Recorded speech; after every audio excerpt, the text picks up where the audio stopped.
22 दिन में दोबारा परीक्षा करवाई, रिजल्ट भी घोषित हुआ। पेपर लीक के 13 आरोपी को जेल भेजा है। नैतिकता के आधार पर इस्तीफे भी हुए। प्रधानमंत्री मोदी ने फास्ट ट्रैक व्यवस्था बनाई। विपक्ष के पास मुद्दा नहीं। से जो नीट का पेपर हुआ था वो लीक हुआ। लीक के बावजूद हमारे देश के प्रधानमंत्री यशस्वी नरेंद्र मोदी जी ने और धर्मेंद्र प्रधान जो शिक्षा मंत्री थे तुरंत नीट के पेपर को कैंसिल किया। और ये भी इतिहास है कि 28 दिन में दोबारा पेपर करा के नीट का रिजल्ट भी निकाल दिया। सेकेंडली, जो उसमें दोषी लोग थे 13 लोगों को पकड़ के उसको जेल में बंद किया। और नैतिकता के आधार पर जो बच्चे आवाज उठा रहे थे उन्होंने पद से रिजाइन दिया। इसके अलावा जो कांग्रेस की सरकार रही, अतीत में जो सरकारें रही हैं, चाहे हरियाणा की बात ले लें, पेपर लीक होते रहे हैं, लेकिन कांग्रेस के समय में जब पेपर लीक होते थे, मेरा भी 35-40 साल का अनुभव है, वो कभी पेपर नहीं दे रहे थे, लेकिन इंटरव्यू दे करके उनको भर्ती कर लेते थे। और प्रधानमंत्री नरेंद्र मोदी जी ने एक फास्ट ट्रैक बना करके 4 फास्ट ट्रैक बनाई, रोड बनाई और उसमें समय शेड्यूल तय किया। तो 3 महीने के अंदर 3 महीने में इनका फैसला भी करें।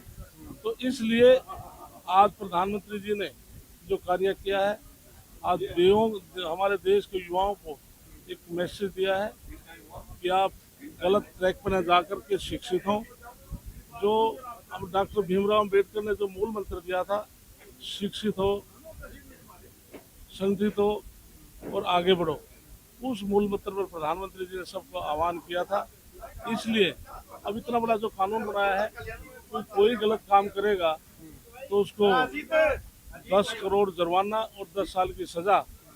लोकसभा में पास होगा, राज्यसभा में निश्चित रूप से पास होगा। उसमें मेजोरिटी में हमारे राज्यसभा में बिल पास होगा और लोकसभा में पास होगा। आप खुद भी राज्यसभा सांसद भी रहे हैं। मैं भी खुद भी रहा हूँ, तो लेकिन निश्चित तौर से बिल पास होगा। और देश के युवाओं का जो भविष्य है, आज देश के प्रधानमंत्री नरेंद्र मोदी जी के हाथों सुरक्षित है। हमारा देश का युवा आगे बढ़ेगा और 2047 का जो विजन है विकसित भारत का, उसमें युवाओं का विशेष योगदान है। इसलिए प्रजातंत्र में हर व्यक्ति को अपनी बात कहने का अधिकार है, अपनी मांग मानने का अधिकार है। लेकिन छात्रों के आंदोलन में विपक्ष के जो लोग हैं, कांग्रेस पार्टी बिल्कुल बेकायदा से एक तरफा नजर आई, दूसरे उनके सहयोगी उनके साथ नजर आए। और दूसरा, जो प्रधानमंत्री के प्रति जो अनपार्लियामेंट जो शब्द जो यूज किए हैं, उनकी घोर निंदा करता हूं। क्योंकि देश के राष्ट्रपति हैं, प्रधानमंत्री हैं और देश के अहम पद पर बैठे हैं, हमें चेयर का सम्मान करना चाहिए। इसलिए जो अनपार्लियामेंट जो शब्द कहे, उनकी घोर निंदा। फरीदाबाद से खबर है, कांग्रेस की हुई अहम बैठक। कांग्रेस के प्रदेश प्रभारी संजय दत्त ने मीटिंग ली। प्रदेश अध्यक्ष